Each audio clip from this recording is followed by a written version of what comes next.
Hello everyone, स्वागत है आपका द रेडियन सब यूट्यूब चैनल में। सर्वप्रथम आपको बसंत पंचमी सरस्वती पूजा की हार्दिक शुभकामना।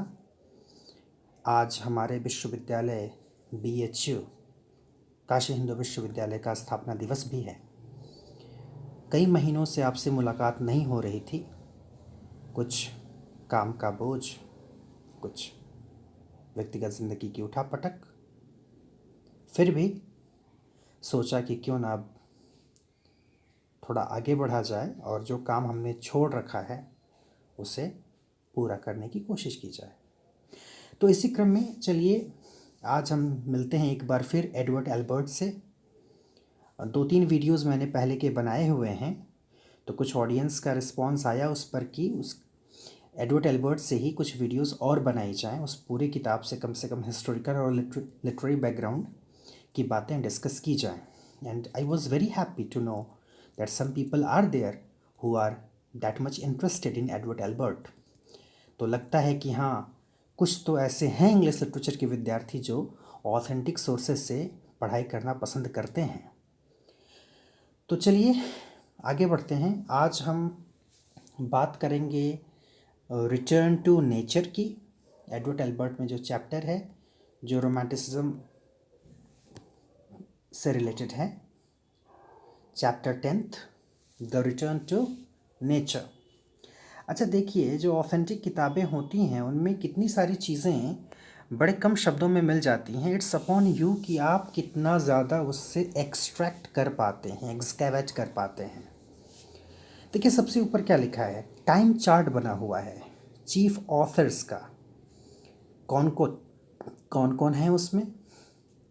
Wordsworth, Coleridge, Byron, शेले, Keats, Scott, Austin, lamb, डिक्विंसी, हैज़लिट। अब थोड़ा ध्यान से अगर देखें तो आपको एक पेज में काफ़ी कुछ इन्फॉर्मेशन मिल रही है। जितने सारे पोएट्स राइटर्स का नाम लिया मैंने, उन सब का ईयर ऑफ बर्थ और ईयर ऑफ डेथ दोनों मेंशन है। वर्ड्सवर्थ को देखिए, 1770 में पैदा हुए, 1850 में ही एक्सपायर्ड।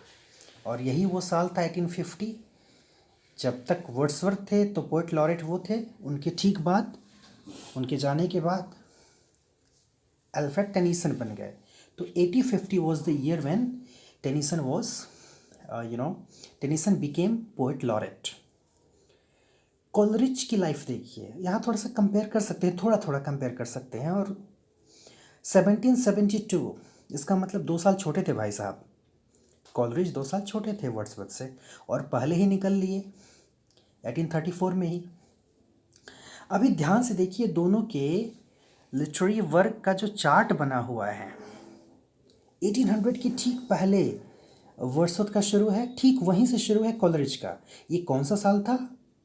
1790 और 1800 के बीच का साल। ध्यान से देखेंगे, 1798। This was the year when lyrical ballads was published.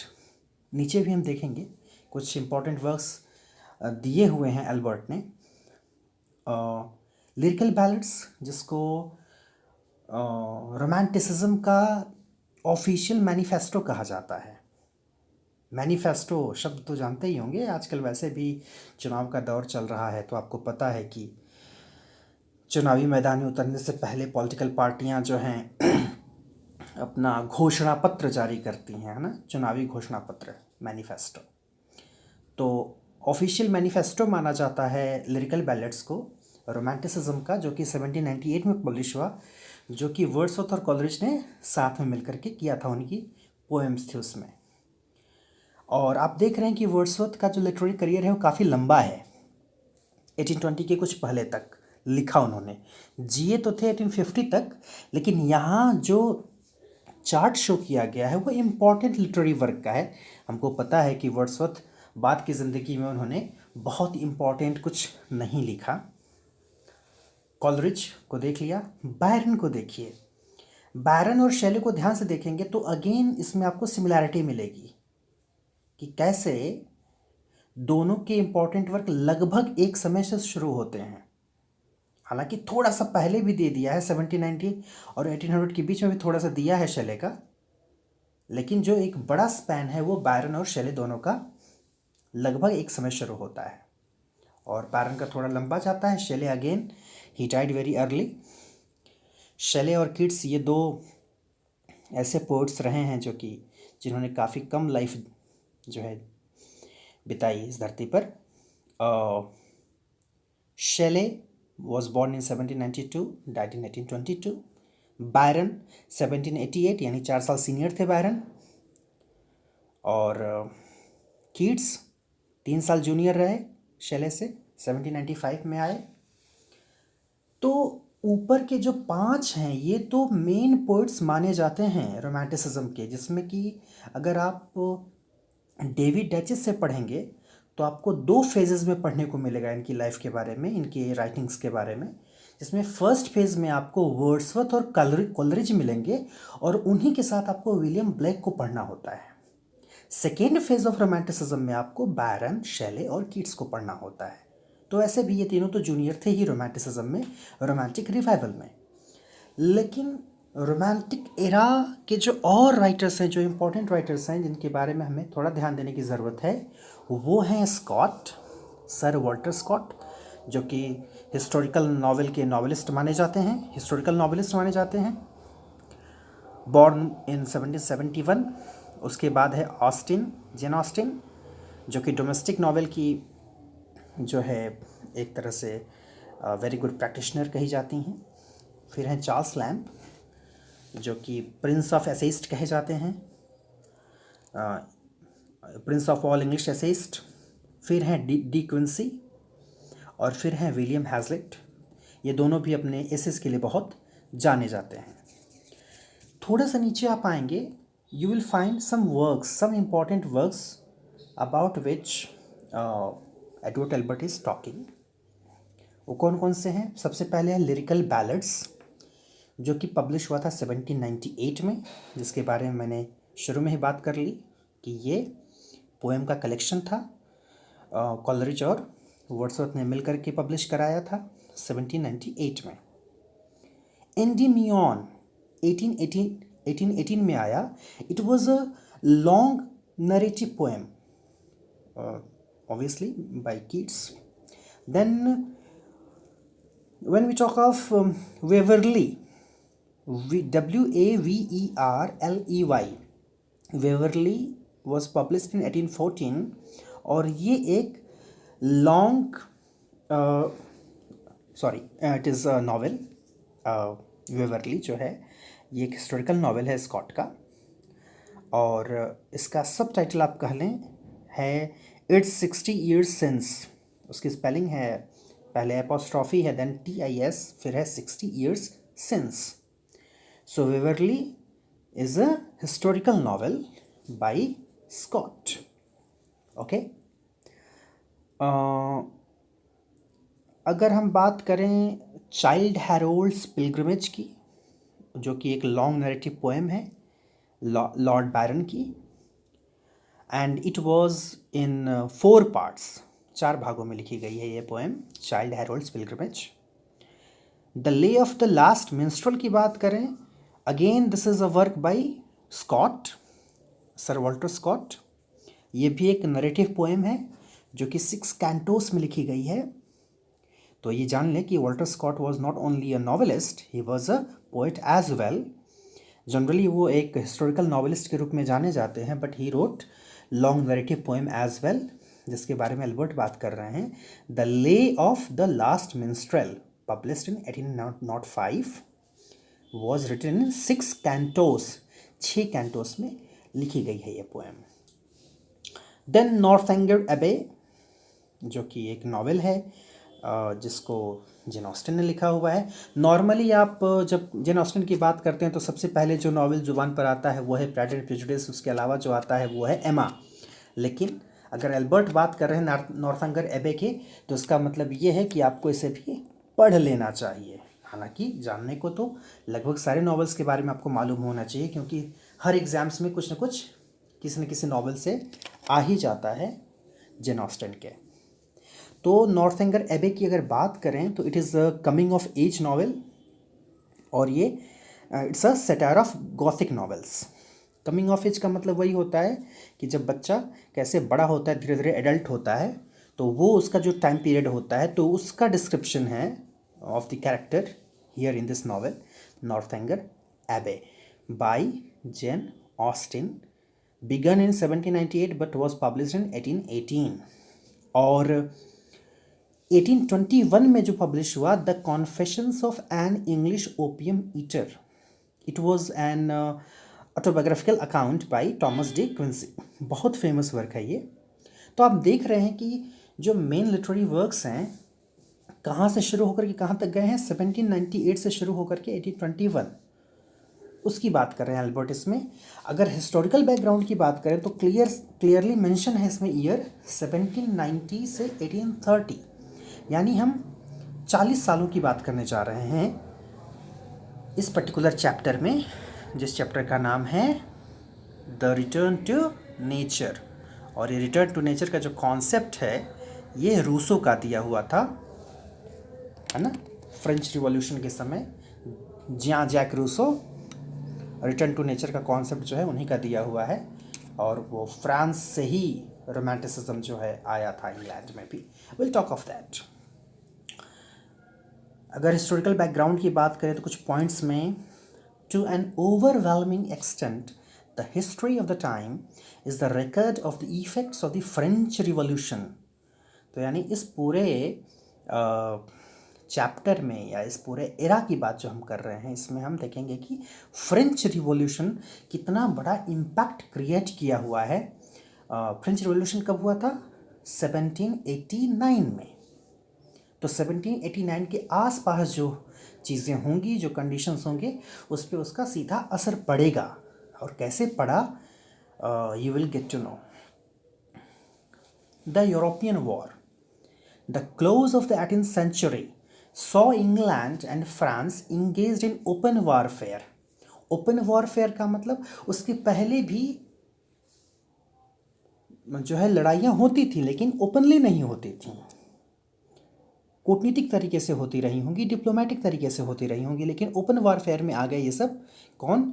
England और फ्रांस दोनों 1793 में आ गए। फ्रेंच रिवॉल्यूशन कब हुआ था? 1789 में, यानी उसके ठीक 4 साल बाद। तो क्या हुआ फिर? Many causes contributed to set the war in motion. कई ऐसी घटनाएं घटी जिससे वो लड़ाई चलती ही रही। And many more kept it intractably in operation. और ये कब तक चला? 1794 से शुरू हुआ, कब तक चला? Hostilities dragged on till 1815, in the end bringing about the extinction of the French Republic, the birth of which was greeted so joyfully by the English liberals, the rise and destruction of the power of Napoleon, and restoration of the Bourbon dynasty।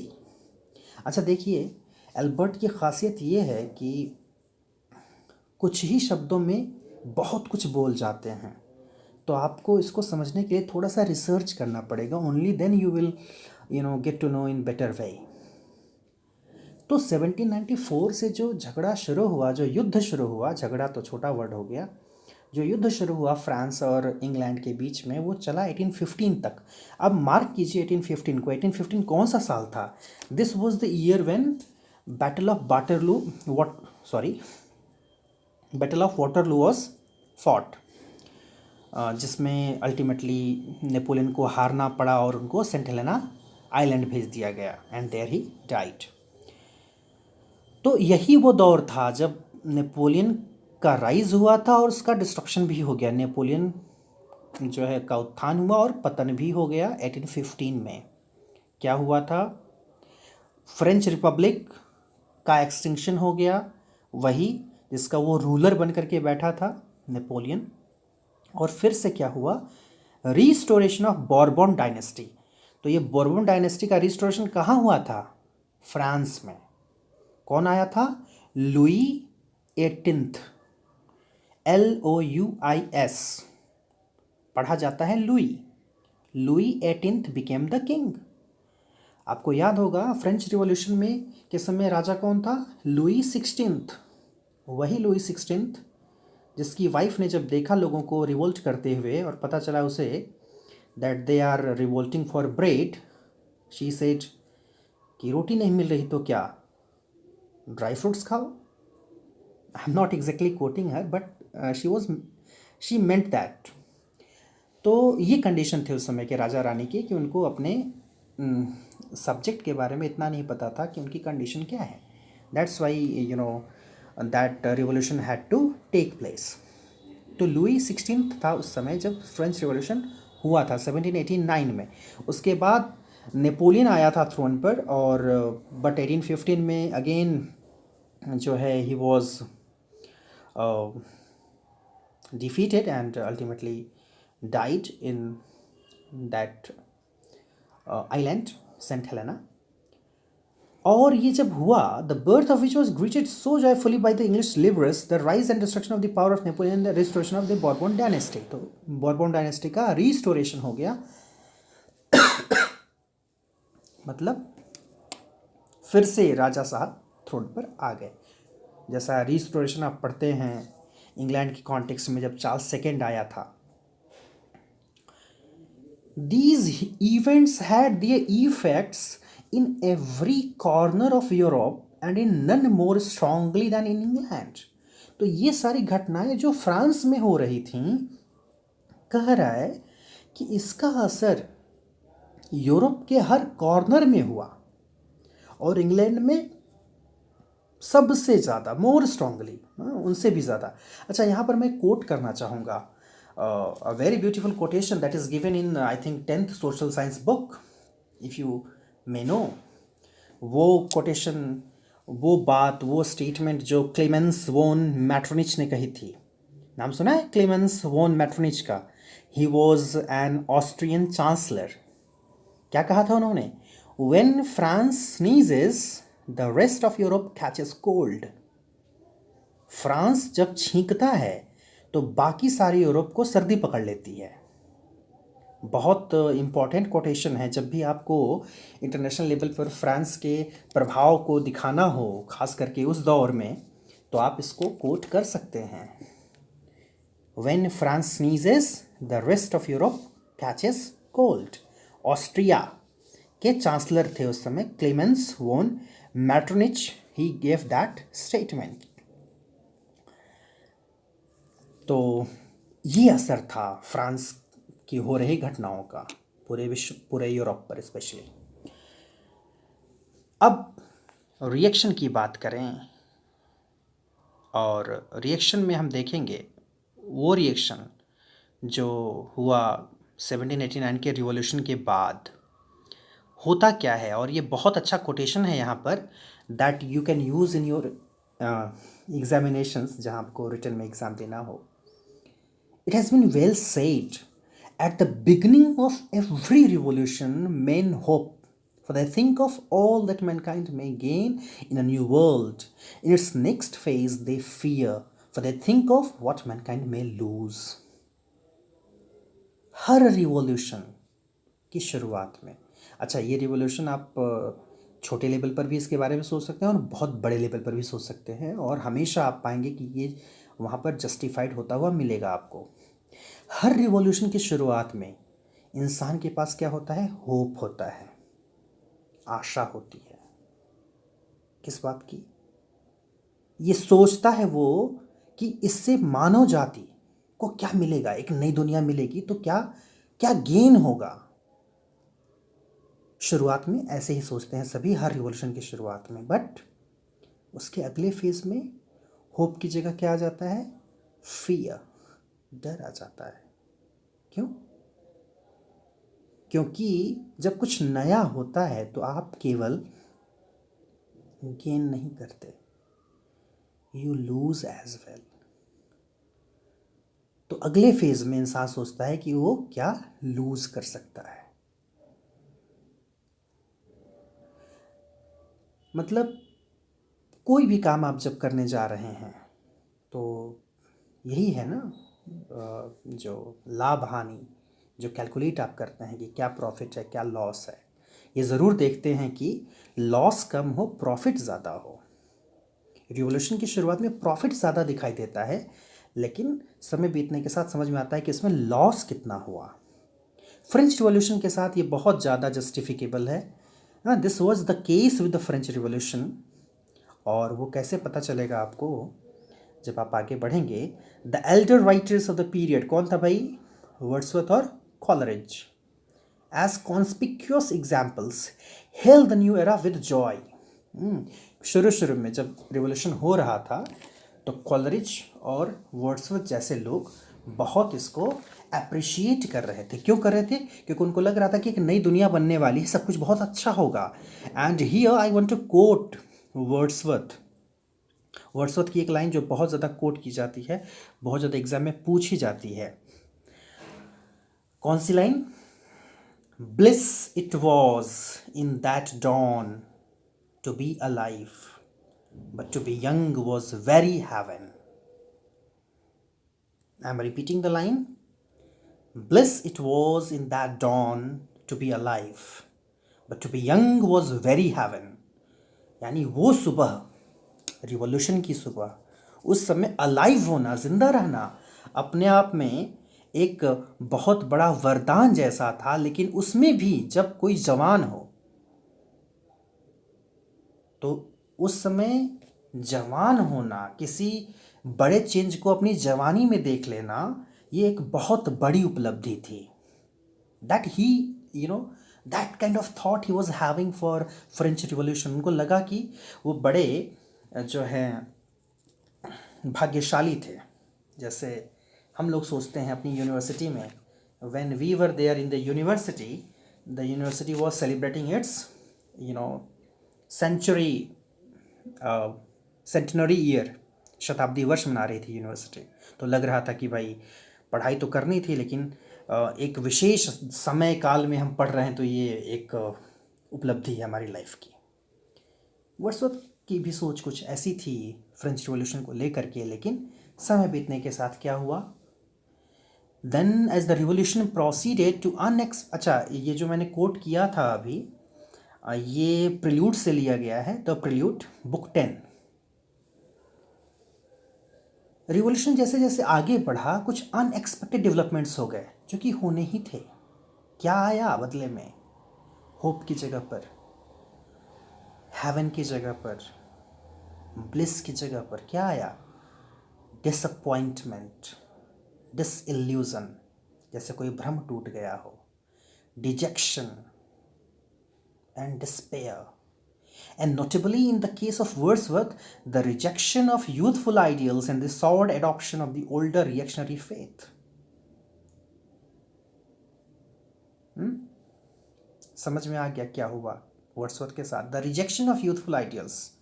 आप जब युवा होते हैं ना, तो आपकी सोच अलग होती है, लेकिन जैसे आप मैच्योर होने शुरू हो जाते हैं, फिर आपकी सोच में एक मैच्योरिटी दिखने लगती है।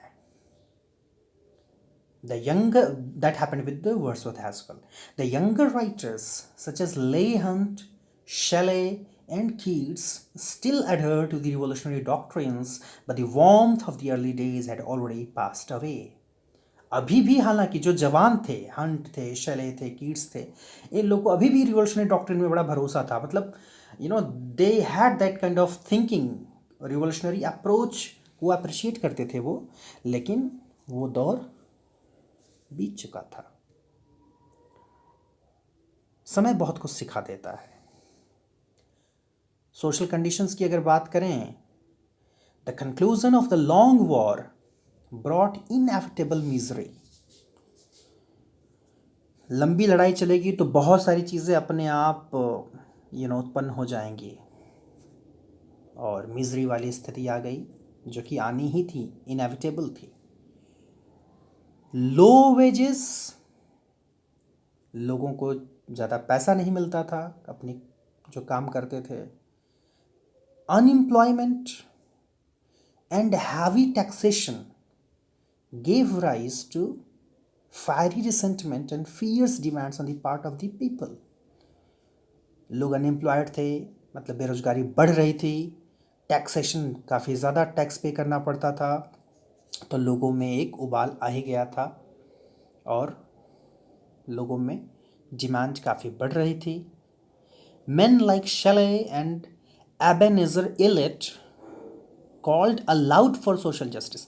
अच्छा, यहाँ पर देखिए मैंने अंडरलाइन बाकायदे किया हुआ है एबेनेज़र एलियट को, क्योंकि आप जान लें कि भाई लिटरेचर में जब आप इंग्लिश लिटरेचर पढ़ते हैं तो दो एलियट का नाम बहुत ज़्यादा आप सुनते हैं, एक टी.एस. एलियट और दूसरी जॉर्ज एलियट। तो ये भी जान लीजिए कि ये भी एक एलियट थे, लेकिन उनके नाम की स्पेलिंग थोड़ी डिफरेंट है, ELLIOTT है, ठीक है। तो शेले और एबेनेज़र एलियट के जैसे लोग, इन्होंने तेज़ आवाज़ में अपनी बात रखी समय के सामने, और जेंटलर मूड में किसने रखा? मिसेस हेमंस ने, टॉम हुड ने सोशल मिजरे की बात की जेंटलर मूड में। शेले को रिवॉल्यूशनरी पोएट कहा ही जाता है, you must be aware of that fact. और ये वो दौर था 1832 में स्पेशली, जब रिफॉर्म बिल आया था। रिफॉर्म बिल एक्चुअली वो इलेक्टोरल सिस्टम में वहाँ के बदलाव के लिए आया था और काफ़ी लिमिटेड कर दिया था लोगों को वोटिंग राइट से। तो इसके खिलाफ बहुत प्रदर्शन भी हुए थे, इवन मैसेकर ऑफ पीटरलू उसी के कारण रेज हुआ था। और कॉर्न लॉज जो आए थे, जिसने जो है रोटी का दाम, कह लीजिए कि गेहूं का दाम सबको काफ़ी बढ़ाए रखा था, तो उससे भी लोगों में काफ़ी गुस्सा था। देखिए ये सारे जो टर्म है ना, इसको आप बाकायदे विकीपीडिया से जब पढ़ेंगे ना तो बहुत अच्छे से क्लियर होगा। अदरवाइज़ एक वीडियो में अगर आप बनाना चाहें तो एक मैसेकर ऑफ पीटरलू पर एक अलग बना सकते हैं, रिफॉर्म बिल पर अलग बना सकते हैं, और जो कॉर्न लॉज है उस पर एक अलग बना सकते हैं, तो हम कुछ ज़्यादा डेविएट हो जाएंगे टॉपिक से। तो ये कुछ ऐसे टर्म्स हैं जो कि आपको जानने चाहिए जब आप रोमांटिसिज्म की बात करते हैं, रोमांटिक एरा की बात करते हैं। You must be aware of reform bill, corn laws, massacre of पीटरलू।